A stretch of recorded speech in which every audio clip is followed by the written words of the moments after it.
Good afternoon, and welcome to this celebration of the life of Riley McLaughlin. Thank you so much for gathering together to remember and honor Riley's life. I'm the Reverend Mary Geer, honored to serve as the minister for this congregation, the Olympia Unitarian Universalist Congregation. I'm joined today by OUUC's music director, Troy Fisher, and the choir. Thank you. And many thanks to Teresa Madsen, our tech support today, who makes this service accessible to all. And thank you to everyone who helped create and support this sacred space today. We are streaming and recording the service. We're grateful for the gift of your presence in whatever way you have arrived here now. It matters that you are here, and it matters that we gather. Know that all of who you are is welcome here. Your grief and your tears, your stories and your laughter. May this be a time and a place for each of us to experience a spirit of love and healing. Riley's sister Alice described him as a Renaissance man. He was a musician and a technician, a composer, and the sound guy here at OUUC. He was a kind and gentle man with a soft voice who spoke wisdom. And I learned very early in my ministry here that Riley was someone I could ask for sage counsel. Riley died on October 8th at the age of 80. We gather to honor Riley, a beloved father, brother, friend, musician, tech guy, and a much-loved member of this community. He lived a life of service to others and leaves behind a legacy of music and love. We gather in community when we've lost someone we love. While grief can feel so lonely, we gather to mourn and to help us remember that we are not alone. We gather to reconnect to the spirit of the one we mourn, to reconnect with each other, and to something that is greater than ourselves. We gather to help us remember that we are alive and that life continues even when we are gone. The flaming chalice is a symbol for Unitarian Universalists and all who are guided by a flame of love and hope. We light a chalice to honor Riley's presence in our lives and community with the words of Kenneth Collier. I do not know where we go when we die. I do not know what the soul is, or what death is, or when, or why. What I know is that a song once sung cannot be unsung, and that a life once lived cannot be unlived, and that love once loved cannot be unloved.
This is Riley's daughter, Susan, who developed laryngitis this week. And so Susan asked if I would read her remembrance of her dad, and she'll have a few words to say at the end. These are Susan's words.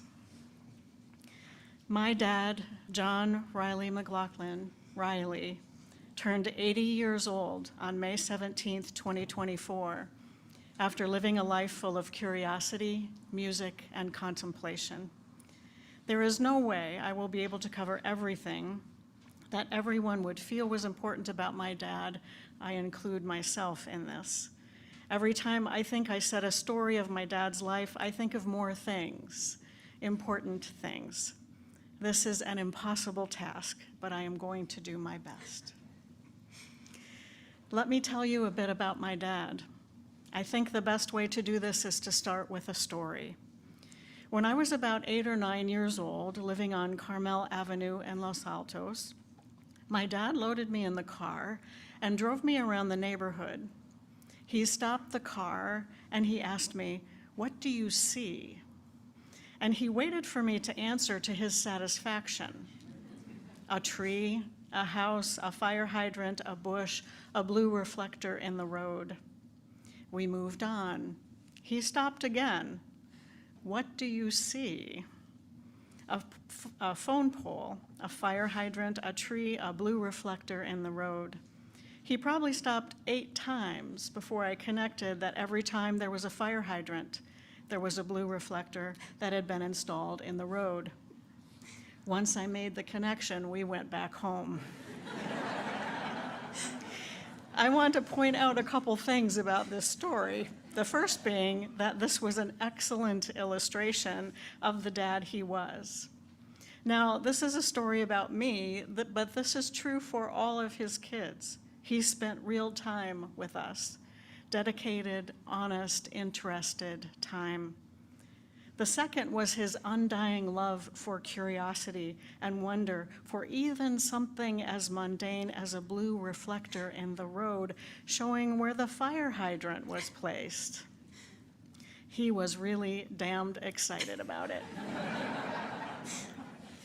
My dad gave me my love for solving puzzles, for observing the world around me, and for asking questions because he led by example. Dad placed special importance on the people he met and knew throughout his life, not in a name-dropping way at all, but because he truly believed each person brought a special and important wonder to the world. He would find the interesting parts of every person through real, non-trivial conversation, truly believing that everyone had something to share. When he would talk about his friends, he would never just say their names. He would announce them. My folklorist friend, Jens. My artist-sculptor buddy, Simon. His friends, and he had a million of them, were so very important to him, and he would do anything to help, support, and just love them. He was also quite entertained and felt very blessed to have met some of his more famous heroes. He loved telling stories about how Robin Williams nearly convinced him that a napkin dispenser was an alien object set down to gather intel when they worked together on a 3-day shoot at Hewlett-Packard.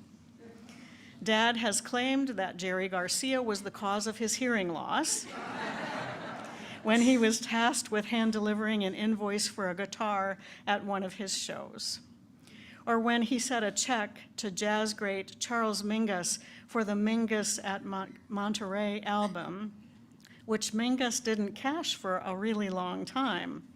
And by the time he tried to cash the check, Dad had changed his account over to a new bank, and the check going to the old bank bounced. So Mingus called Dad, person to person on the phone, tracking down the money. This list, of course, would not be complete without Dad's work with the Flying Karamazov brothers, the incredible juggling group who have made an appearance in several movies. He had hired them and he had hired them and directed them to juggle through a number of odd situations. He really loved them. He was fiercely proud of his kids, all of his kids. Honestly, in conversations with my siblings, we realize that there has really never been a time where we didn't think Dad was proud of us, or when he didn't have our backs. He kept a notebook in which he wrote about when young Evie, at an age where most kids were learning to navigate sliding down slides, was learning to run into poles and kick it at the perfect time to make it seem they had hit it with their heads. He notes being downtown and trying to keep a straight face when Evie put on an impromptu performance while old ladies looked on with a bit of horror. This made him proud.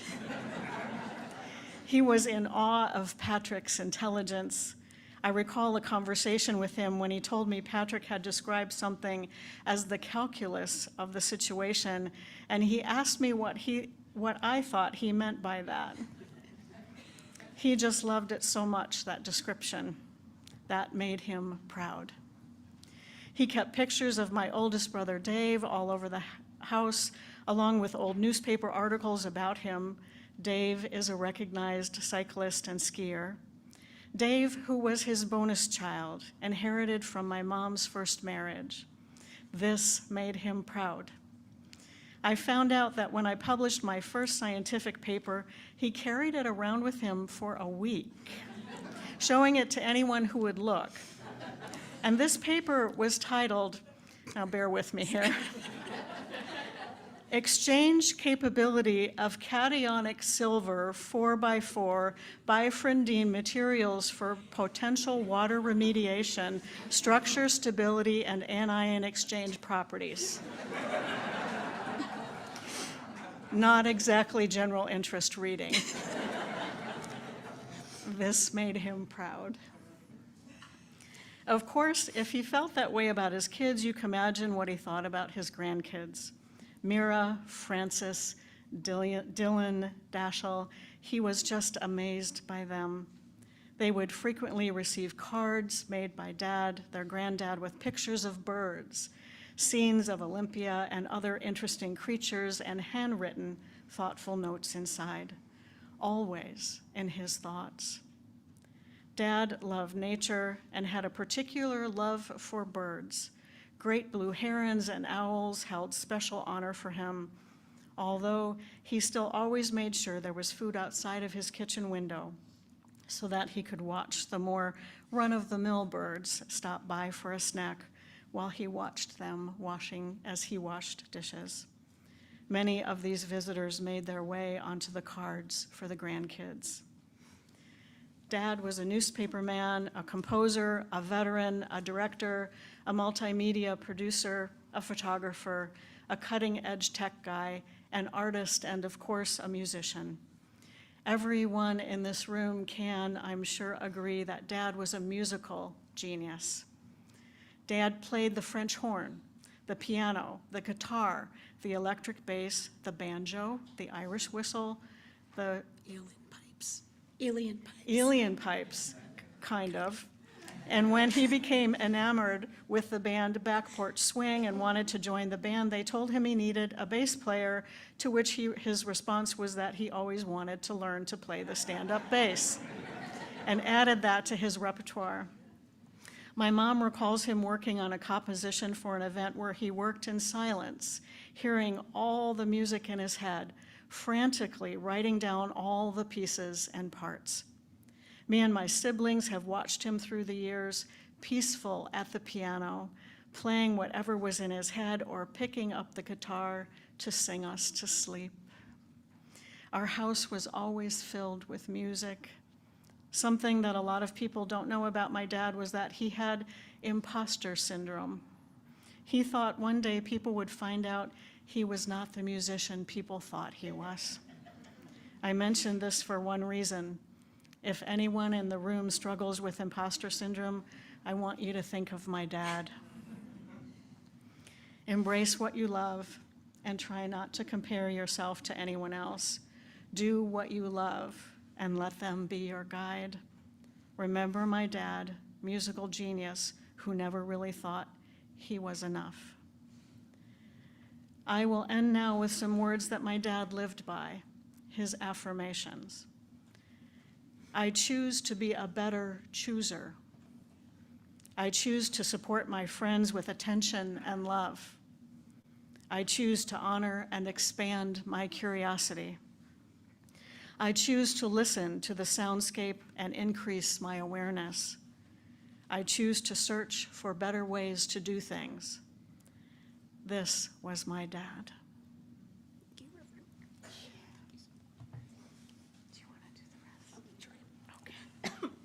Okay. Excuse my voice. It left me yesterday. As much as I can get through, these are some things I miss about my dad. The moment where he would break into uncontrollable laughter, wiping his eyes away, giving a little wheeze, and then wiping his tears away with the handkerchief in his back pocket, and then blowing his nose with it. The sound of him singing the high notes in a song, and the passionate way his face looked when he did it. The way that when I called, he said, it's good to hear your voice. The excitement he showed when I was excited. The way he truly shared in my excitement. The quiet moments where we were not father and daughter, but confidants who could share important things as adults do. Dad, you are well described by your favorite word. The word's just wondrous.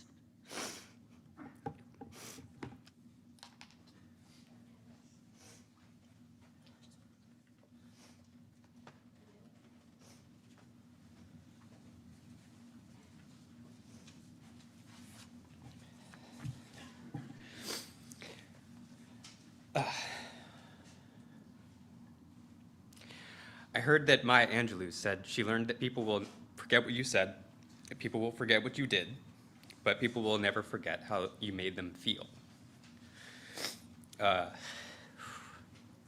My dad made me feel the magic in this world. Magic takes many forms, and Dad kept his eyes and ears open for all of them. For as long as I can remember, he wanted us to experience magic firsthand through great music, film, physical art, theater, special places and moments. He delighted in showing us new ways to look at and listen to the world, gleefully introducing us to movies that pushed the envelope or sparked magic on film. From letting me, as a young kid, watch just a few carefully selected minutes of Terminator 2 with no context, because the cutting-edge special effects he wanted me to see were that good, to 15 minutes of Ravi Shankar rocking out in Monterey Pop, David Lynch's bizarre lens on America in Eraserhead, light bulbs inside of glasses of milk in a Hitchcock movie, a haunting shot and a score of a rocket exploding and slowly falling down to Earth in Koyaanisqatsi. He could geek out for hours about big, novel thinkers. I joked I would choke up about Bucky Fuller, and I did. Big novel thinkers like Bucky Fuller, writing about the spaceship on which we're all passengers called Earth, or Terry Pratchett and his Discworld, which let us look at our own world from new angles. Anyone pushing at a boundary. Dad wanted to show how they made our world bigger and fuller. Obviously, he shared his intense and varied musical passions, from Zappa to the Beatles to jazz to Irish folk music to John Cage's work, 4 minutes and 33 seconds, which is composed for any instrument or combination of instruments. The score just instructs the performer not to play their instrument for 4 minutes and 33 seconds. Because even with so-called silence, there's an auditory experience to behold. He wanted to understand it all. As Pratchett wrote, it doesn't stop being magic just because you know how it works. And of course, how else could you become a mage yourself? Beyond loving magic, he made magic, creating creating and building magical experiences. He'd mix and play with materials, media, space, sound, all ingredients to create magic. And he wasn't selfish. He would use his skills to support other creators and artists around him. He'd always say yes to helping with any art idea we had, including shooting lasers through a fog machine-filled basement at hundreds of CDs dangling from the ceiling. Before I could do it myself, he brought my drawings and ideas to life with technical wizardry on the computer.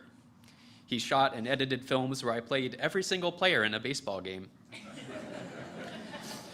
When my kids visited earlier this year, he had just strung up speakers in his backyard, so when the kids went out, nature sounds he had recorded called out from the foliage.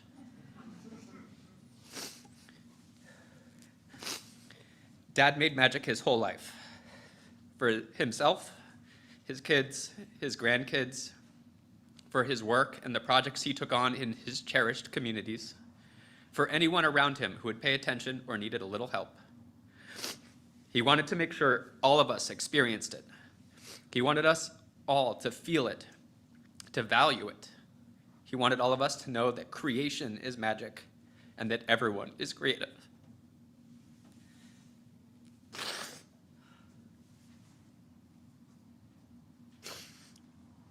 Dad knew this world is full of magic. All you have to do, in Terry Pratchett's words, is open your eyes and then open your eyes again.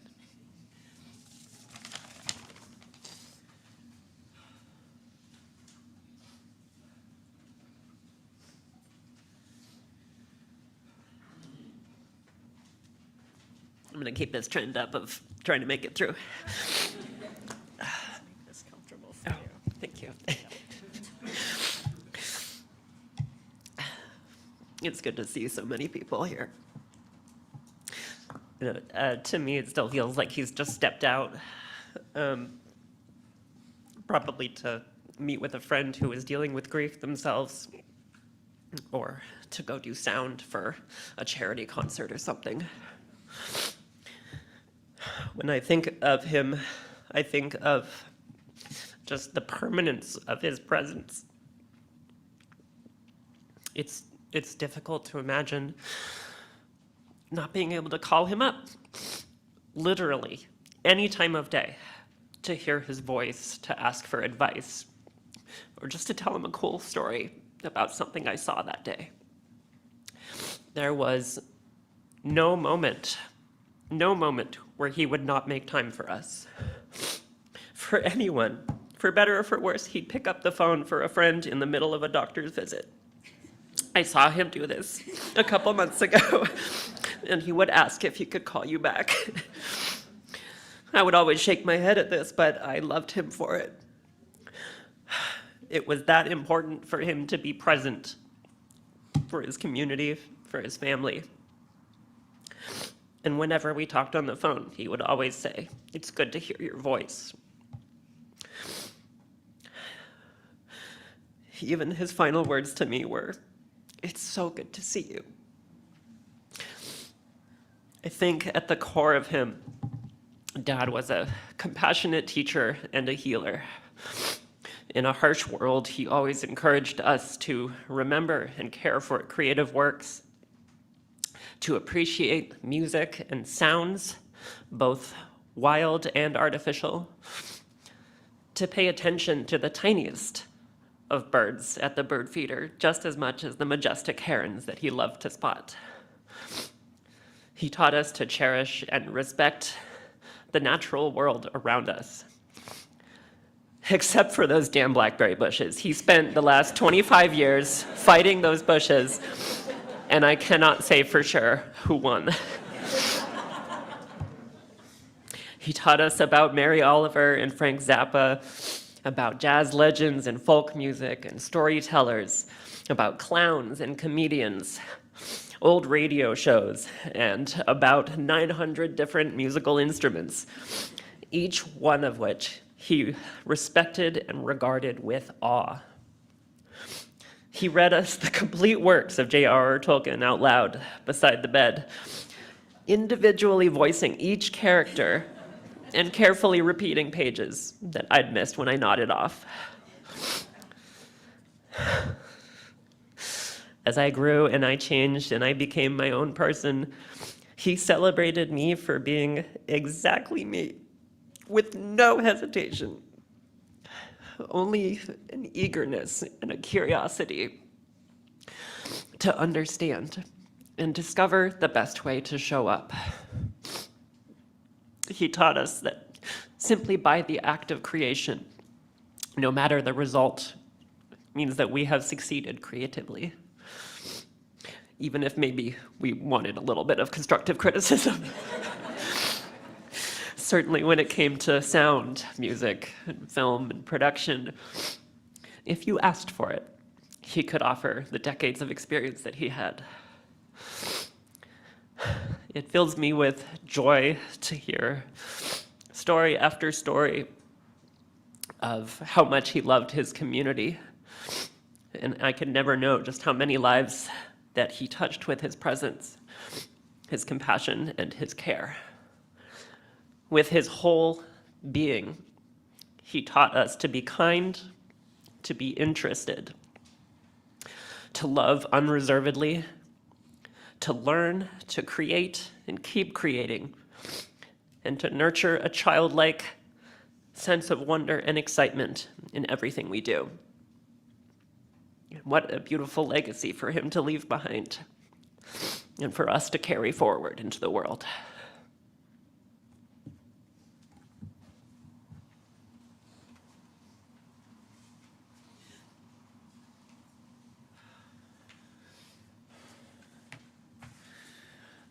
I'm the bonus kid. So Riley came into our lives when we were very young, and he became an incredibly positive influence. Things that we appreciate to this day, I still do, creative things. We know Riley was a stellar musician, and I used to brag to all my friends about how he could play anything, any instrument, any song. He would play, most nights he'd play the guitar for us and sing. Rocky Raccoon seemed to be the favorite, to the point that I thought he had written it. The Beatles were everywhere, and I remember the day they announced that they were breaking up, and it was almost as bad as the last election.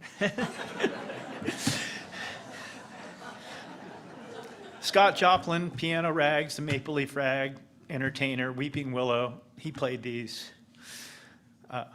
Eric Satie, Beethoven, he played these as well, on his record player and in person. And of course, Frank Zappa, My Python Boot is Too Tight. He informed me that Mike Nesmith of the Monkees was an early pioneer in rock videos. Played us tape heads, elephant parts, on videotape. You had to rewind it. You had to fast forward it to the right place because we didn't have YouTube back then.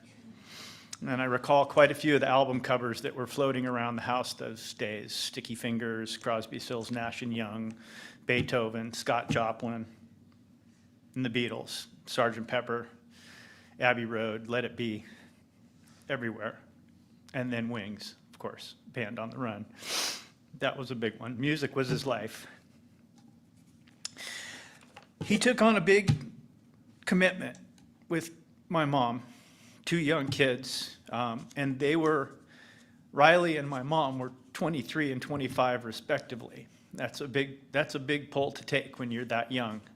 But he did it without question. They were in love, and they were hippies, or hippie light, as my mom would say.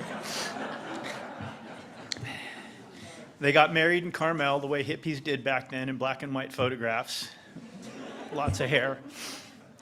And they smoked grass. They grew pot sometimes in the backyard in Los Altos, and I was mortified because I thought the neighbors were going to turn us in. I just wanted normal parents. But I'm thankful now that they weren't normal. He was industrious, although not motivated by money. Was never quite sure what he did. But he was always working on something cool, some cool project, filming things, recording things, playing with gadgets, playing with his instruments. He had an 8-track recording studio in the garage. Creative, filming, musical things, gizmos, gadgets, and all without holding 9 to 5 hours. And I think part of this rubbed off on me, the alternative. He got a job at HP. Again, I'm not sure what he did there exactly. It was in the creative group. And he was obsessed by Star Wars. And to the point that he forbade my buddy and I to go see Star Wars at the regular movie theater because he wanted to take us to see it in 70 millimeter at the Coronet. I eventually confessed that we did actually go see it before he took us to see it at 70 millimeter. One of the things about Star Wars and Hewlett-Packard was Hewlett-Packard used to give out these pastries to their employees that were roughly shaped like Princess Leia's hair buns. And one day we went to Hewlett-Packard and we created a Star Wars style film with Princess Leia having the hair buns affixed to her head, and the spaceships were made up of these Danish pastries that were soon consumed by a larger Danish pastry or destroyed by a firecracker or a sparkler. These are the kind of things that Riley liked to engage in. He's techie, we know this. He taught me how to run a reel-to-reel tape recorder and thread a film projector, so I got to be the occasional AV person at school as a result. He also inspired me to make films with an 8mm movie camera that he had given me in an editing station. And these masterpieces were generally us on our bicycles or skateboards. There was nothing deep, but we got to, he taught me how to edit. He taught me how to film and just the basic technicalities around cutting and splicing and whatnot. Riley was partners in a film company back then with a guy called Bob. And they would do various films. They would do educational films, and they would do promotional films for various companies. One of which was the company that produced the first roller coaster to ever go upside down. It went through a corkscrew, and this company was called Aero something. It was down next to Moffett Field in Mountain View. So on the appointed day, my brother and I got to get out of school and be talent for the film. That one obviously worked because every amusement park in the country now has a roller coaster that goes upside down. He also had us in a series of films to elucidate the metric system for school children. That one didn't work.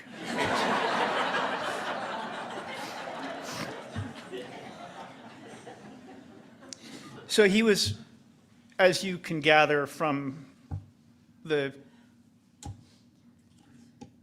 conversation, speeches here, I'm sorry, I'm barely holding it together, but he's very supportive of everything that any of us ever wanted to try. I tried piano, that didn't stick with me. I wanted to be outside running around in the woods. So Riley's support for me in that regard came in the form of being there every time I needed stitches. We were skateboarders, we were bicycle riders, and there was one time in particular when I remember laying on the gurney in the ER, and they were sewing up the pad of my foot, which I had cut running around barefoot, and Riley was watching with great intent, and I'm looking at him as he passed out slowly and crumbled to the ground.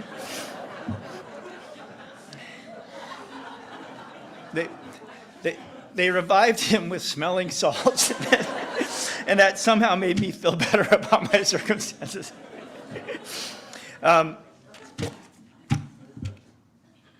He loved trains, and we had aspirations to create this grand HO scale model train set. And for whatever reason, be it financial or the lack of physical space, that never happened. But in place of that, he took us to see these great model train sets in San Jose and ride the narrow gauge railway in Felton. More recently, he and I had schemed about going to Switzerland to ride the trains. we were talking about going this winter, because if you've ever been to Switzerland, and you know that it is like the most detailed model train set in full scale that you've ever seen in your life. It's unbelievable. I wanted him to see the main train station in Zurich with all the trains coming and going, and the funicular that goes up above the Engadine Valley. Life changed, and I'm fortunate that we've remained in contact all these years. I last saw him a little over a year ago. I wish I'd seen him again.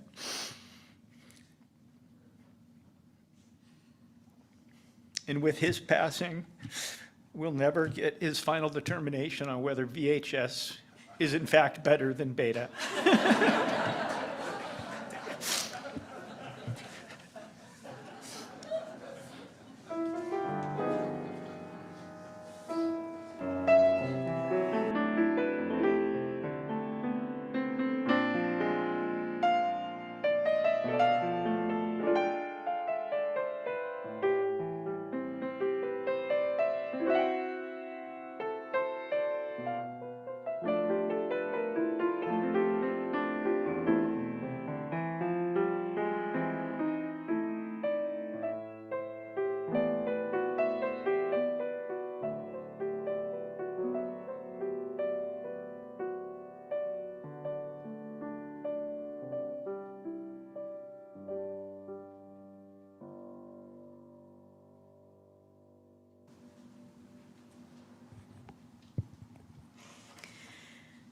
Riley's friend, Fred Kellogg, sent this remembrance from his home in Cameroon. Riley McLaughlin was one of my best, closest friends. He shared with me a deep passion for jazz. In 2007, we formed The Committee with fellow OUUC members Tim Ransom and Donna Andrews to play jazz for OUUC functions and others. Although I have played in many music groups in my semi-pro career, I experienced more sheer joy with this group. If not for Riley, I would never have attained the level of jazz playing which I achieved. He understood and imparted to me that joy in playing music and reaching a level of satisfaction was way more important than making money. He was a joyful, happy person, and I will miss him dearly.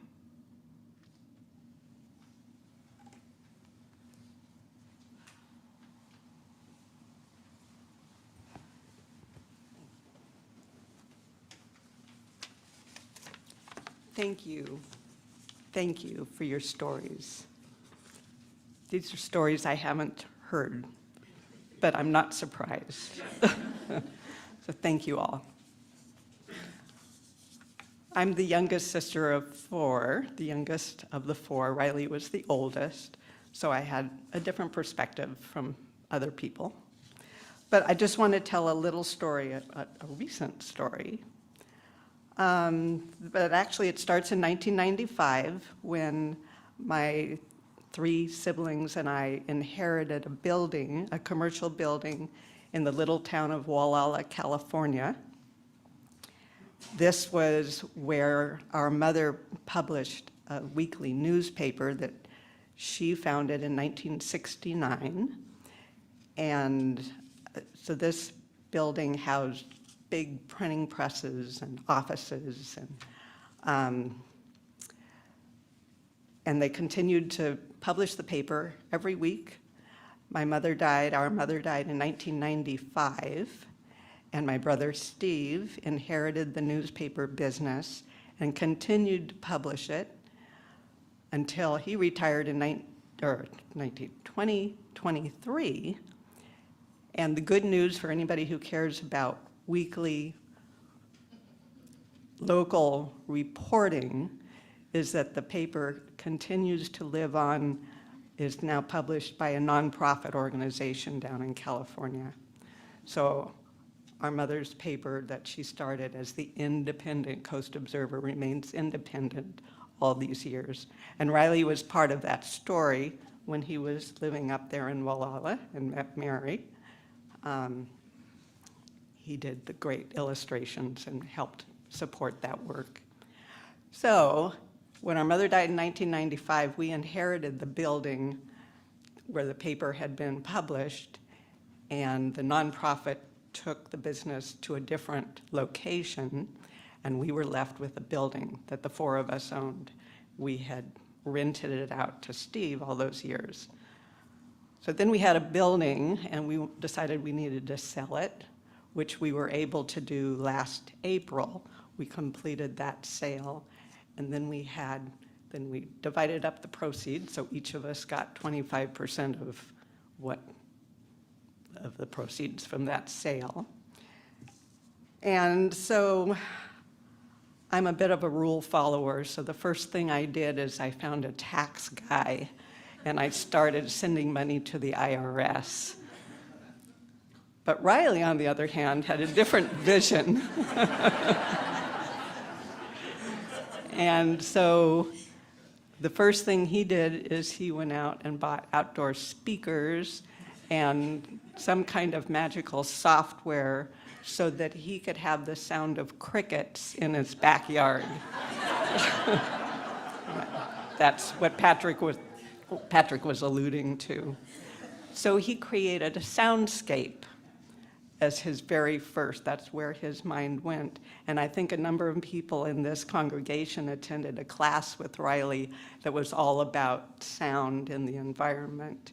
And he just tuned into that. And it was the magic that you were talking about. And it's still there. He left that behind for us to enjoy. So maybe we'll have a chance to go hear those crickets. Thank you.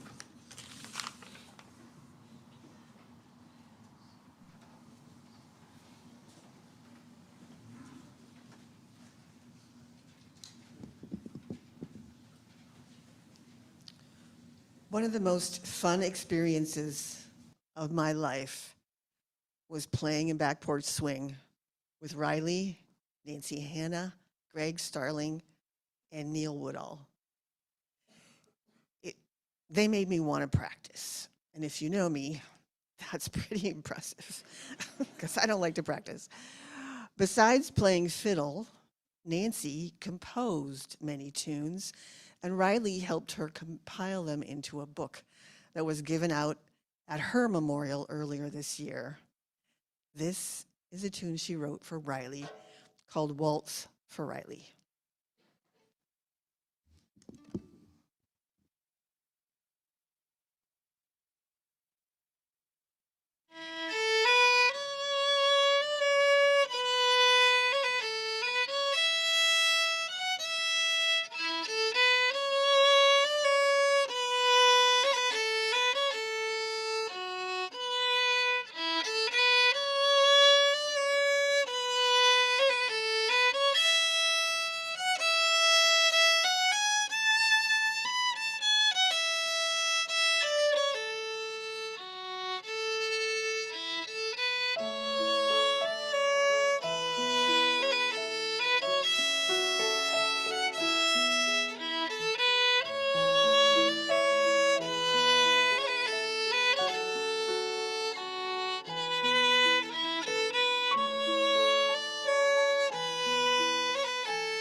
As you have heard, there are many stories of Riley that are with us today. We'll make time to hear a few more of them now. For those joining us online, I invite you to share a story or a phrase or some words in the chat. Give a brief memory of Riley, and we'll share that with Riley's family. For those on site today, please do share your stories with Riley's family. This is a storytelling family, part of Riley's legacy. One way to do that is you'll find a piece of paper in your order of service inviting you to write a story and leave that for the family.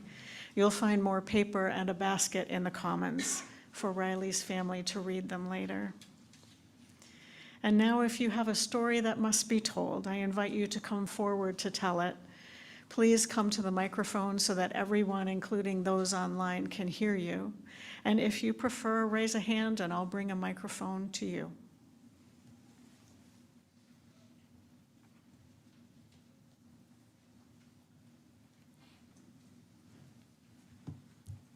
I'm Riley's brother, Steve, and I'd like to appreciate everybody's stories, some of which I knew, and some of them I didn't, and it's increased my appreciation of my brother a whole lot, sharing all of your experiences.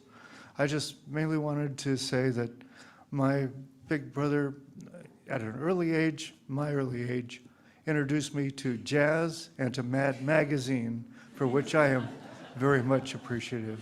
And I appreciate all of his friends and family here. Thank you.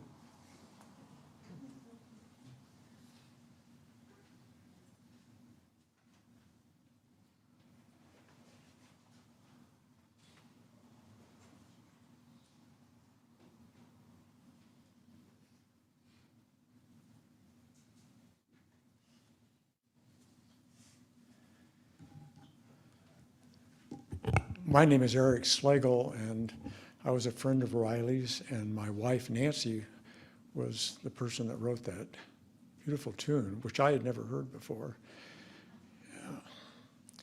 I thought it would be fun to share a time that Riley actually was at a loss for words one time. And it was actually associated with that tune. As some of you may know, Nancy, we lost Nancy in May, and Riley was very, very supportive of her during the time that she was in hospice. And but prior to that, she had written a lot of tunes, and I got concerned that I knew something was going to happen to her soon. And I said, Nancy, if we don't figure out what to do with all these tunes, we're going to lose them, because I don't know what to do with them. I don't know which ones are really worth keeping and which ones might be worth putting in a booklet. And so we talked about it a bit, and we thought, oh, let's get a hold of Riley. I mean, Riley's the go-to guy on this kind of stuff. And so Riley came over one day, and before he came, Nancy had gone through all of her tunes, which those of you that know her know that she had tune book after tune book filled up with tunes. But she went through and sorted the ones out that she thought were the best and that she would like to make sure they get printed into a booklet. Riley came over, and we were sitting in the parlor, and Nancy had the stack of tunes, and she handed them to Riley, and they were sitting closer together and they could go through them. And Riley was flipping through them, and he came to a tune that said, Waltz for Riley. And he was so moved. And Nancy, and he was quiet, very quiet. And Nancy said, Riley, I wrote that tune for you. I so appreciated playing music with you over the years. And Riley just continued to sit quietly for a while. And it was one of those tender moments that I just felt lucky to be a part of and to be able to watch, because there was these two longtime friends, musicians that played in the band together. And it was it was just very wonderful to see the way that Riley was touched, and Nancy as well, by his reaction. So I wanted to share that. Thank you.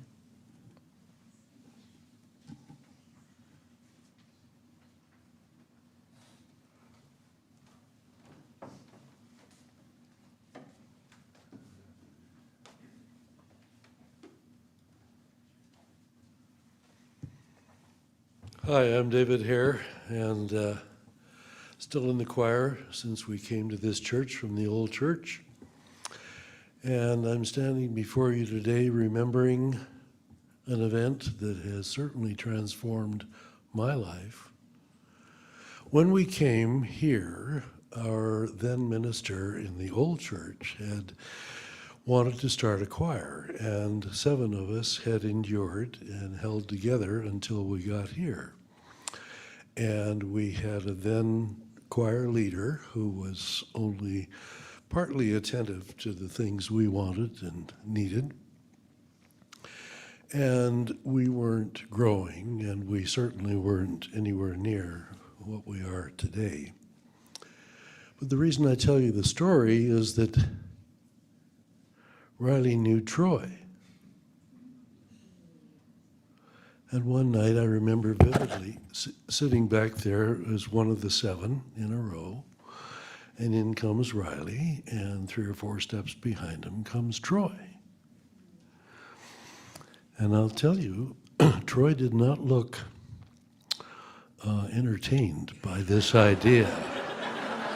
He, my vivid recollection is a portrait of duress, of some kind of, he may have owed Riley a favor or some such. Anyway, he was coming along, and so part of Riley's heritage is that he brought us Troy. And it amazes me to think that that's over 30 years ago. And he's still here. Troy is still here. And that's one of my favorite memories. I'm, I think, the only one left of the 7 that were here then. And then this was, oh, and 1 or 2 others, yeah.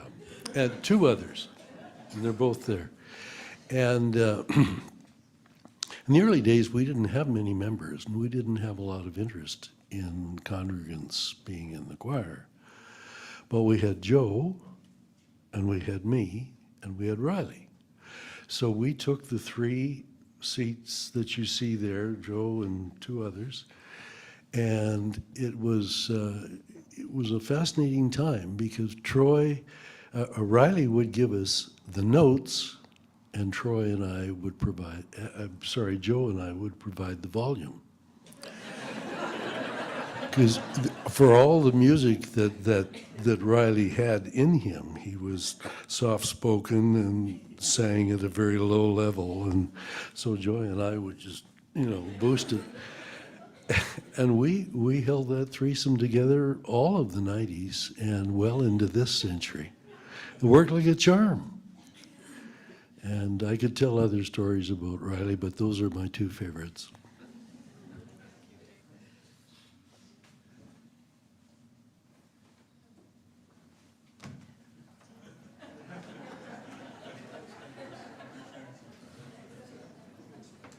My name is Aaron, and I started teaching myself guitar when I turned about 19 or so, and it's with not an ounce of false humility that I say I wasn't any good at that point.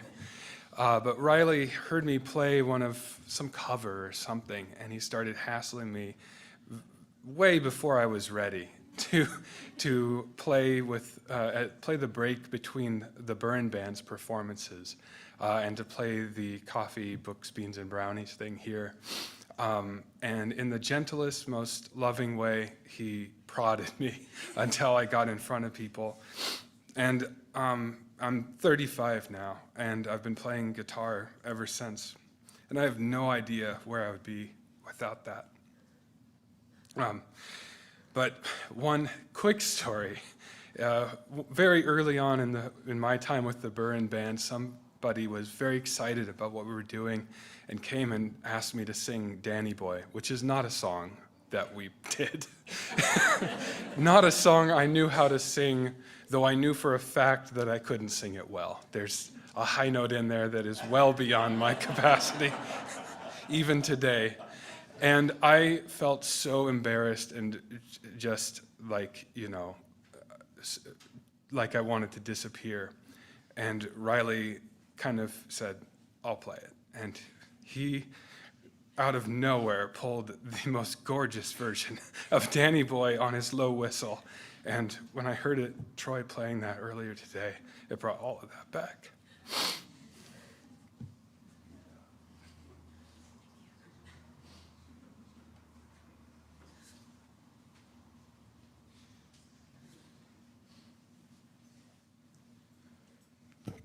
I'm Tim Ransom. I'm yet another of the committee, which I always wanted to call the McLaughlin Band.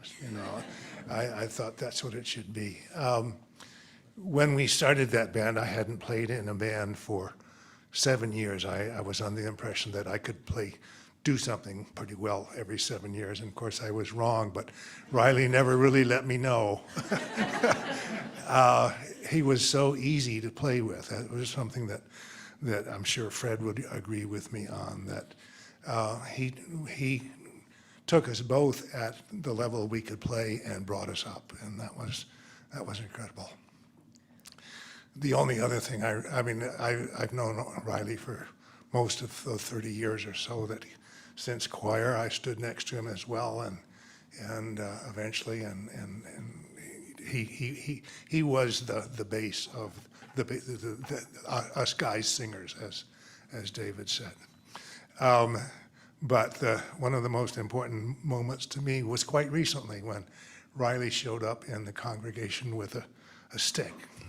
And I knew he was having some physical problems. I don't think I really ever understood the extent of them. But when I saw him with his stick, it didn't occur to me that he needed it. I thought he had just found something neat.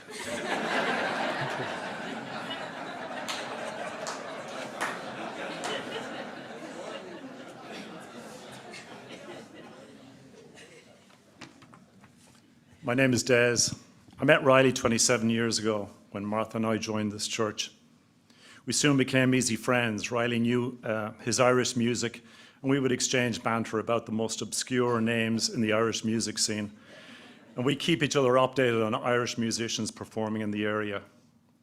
He even allowed me from time to take the mic for a song or two during the days of the Burren Band. We would meet for a walk and an occasional pint and solve the problems of the world. And of course, we would check in with one another in the foyer after service on a Sunday. Riley had the ability to always be present and attentive in conversations. Sorry. No matter how brief the catch-up might be, he would greet me with a broad smile, and I would always walk away uplifted and happier from the interaction. I mentioned to my adult children who live on the East Coast now that Riley had passed. Of course they remembered him well. I want to share their words because I think they perfectly capture the essence of who Riley was. My daughter Claire says, I remember Riley coaching me in the audio-video booth. When we both did AV for Sunday services, I was in middle school at the time. He was always really encouraging and complimentary about my skills. He was such a kind man. My son Tom separately shared this. Riley was my mentor during my coming of age at OUUC, and looking back, I feel incredibly fortunate to have had him as a sounding board during my emotionally complex teen years. I recall sharing my broad ambitions of becoming a musician, and his own journey served as a reassuring testament to the validity of those dreams. He exuded a profound sense of peace and contentment in his place in the world. Something I deeply admired. Riley was a rare kind of listener, the kind who truly heard and understood people. His guidance and presence undoubtedly shaped the person I am today, and I imagine countless others feel the same. I'm grateful for the lasting impact he has made on my life. Thank you.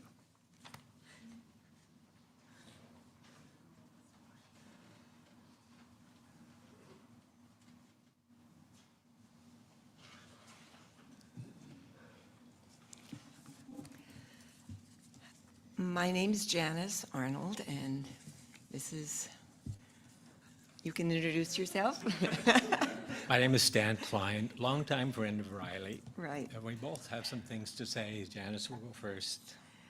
So Riley was the kind of person that my mom would have described as all wool and a yard wide, which means in old school terms, the best quality person, the best friend, and held in the highest esteem.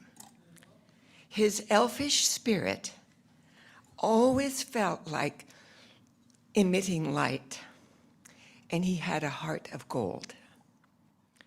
So together, Stan and I decided to make a piece of fabric that was literally all wool and a yard wide, representing his qualities and this community, all of you together here and online and out in the lobby. And we cut that fabric up to make the hearts that many of you have. So we stand here connected, thanks to Riley. And while we will go our separate ways, we hope these wool hearts of gold will serve as personal mementos of this beautiful tapestry of friends he created through music, friendship, and kindness, and that his golden spirit lives on in all of us. And if any of you don't have one of these hearts, I brought more fabric that we can, and my scissors. And if we run out, then I'll make sure Alice gets more.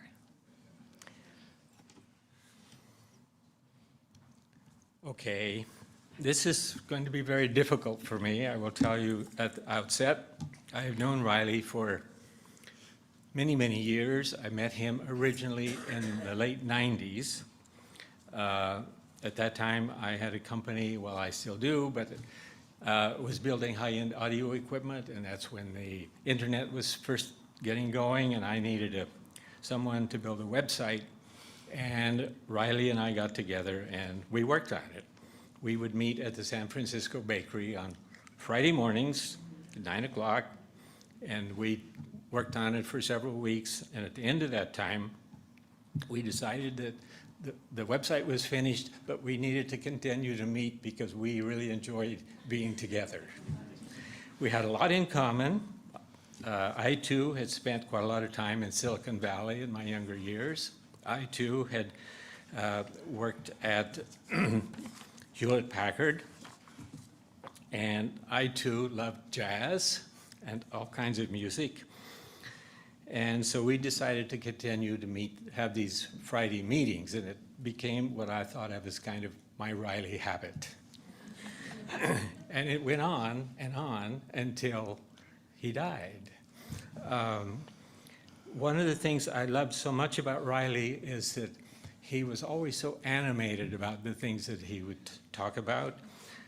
He loved sound, and he collected soundscapes. He loved the 5 o'clock whistle at the brewery, and he loved the sounds that MRI machines made, and he with his gestures and his voice, he would mimic and emulate the MRI machines.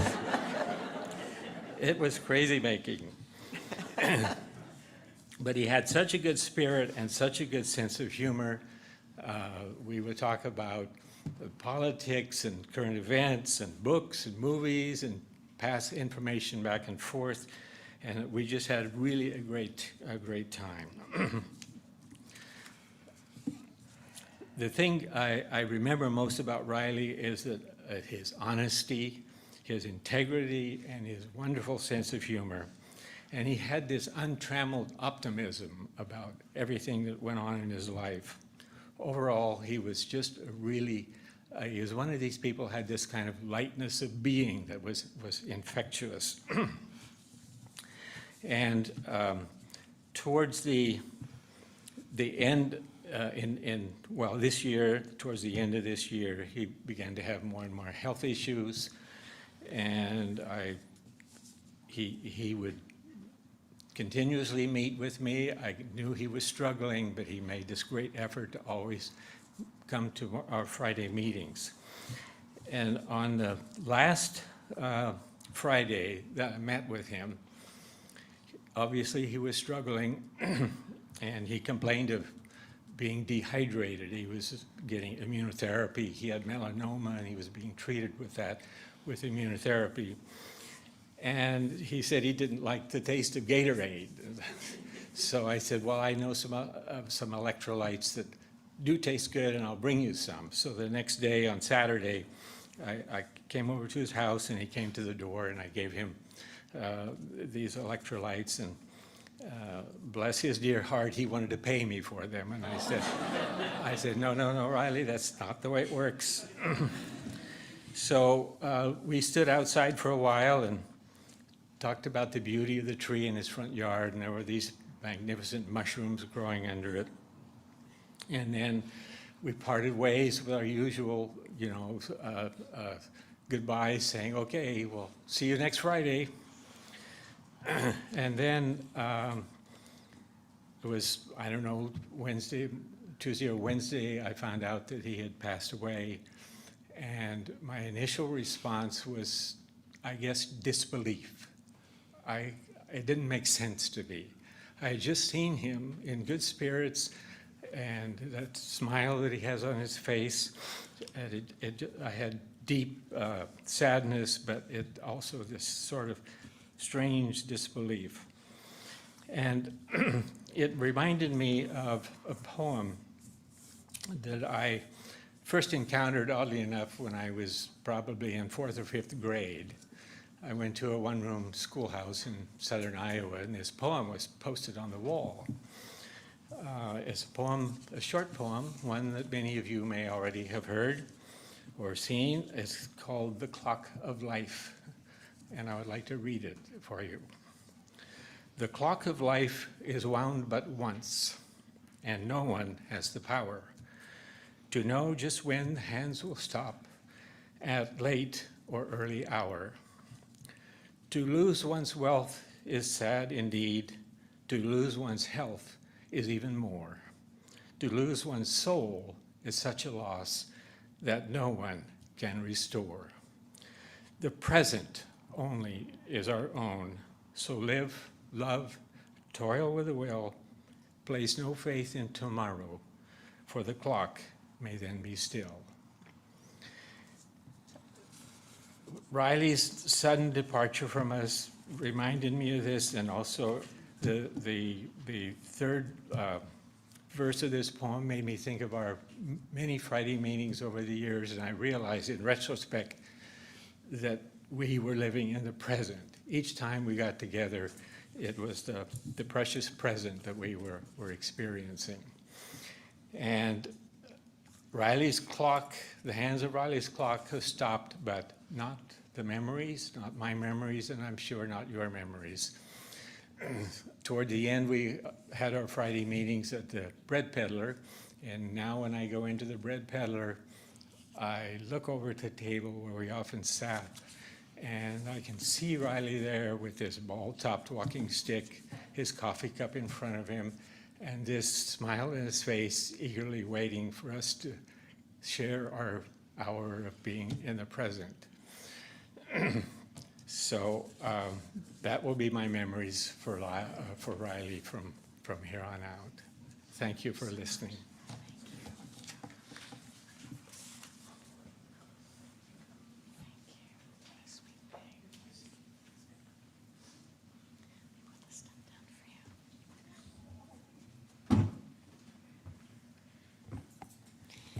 So my name is Francis Sitvak, and I'm young and I don't know Wiley as much as everybody else, but I remember for day before he passed away because we went to sleep. My mom was going to check on him, and then in the morning I heard from my dad that he passed away.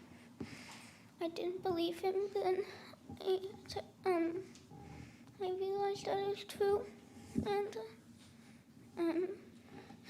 I sent him a text because we went on walks and we saw different animals, and then I sent him that even knowing he won't respond. Thank you so much.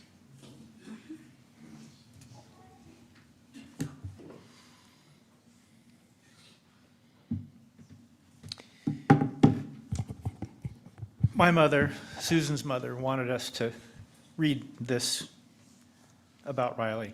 And since Susan's compromised, I'm going to haiku to Riley. Our time was too brief. The warmest sun, coldest rain, humming songs of love. Music ever surrounding us. Here, there, everywhere, said the song. Within calm, cool woods. Ocean tides, moons, ebbs, flows. We were mistaken to leave her. Ocean, the only mother needed. And then she follows up with, to be said of Riley, no matter what the size of the aquarium of one's learning, another color pebble can always be dropped in. This is true.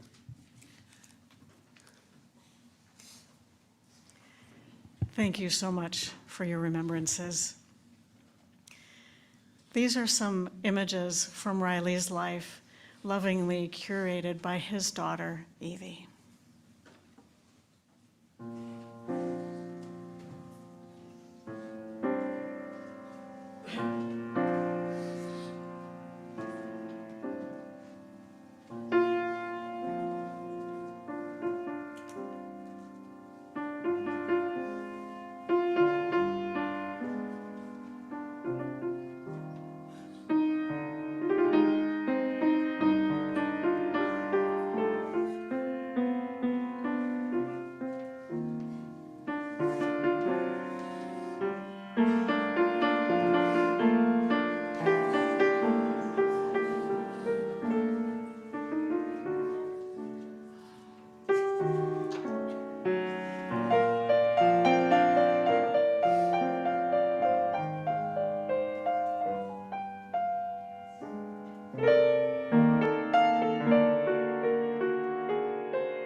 together and make music.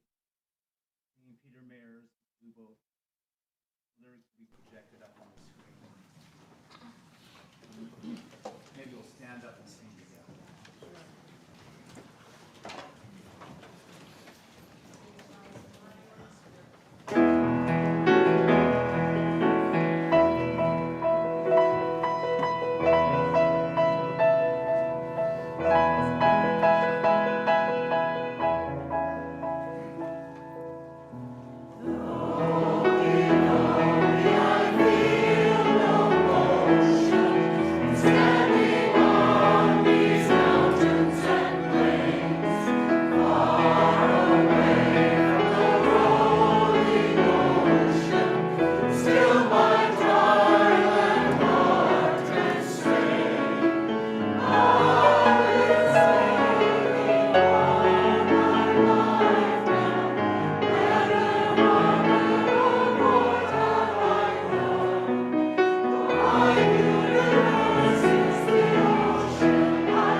Our grief is a holy thing.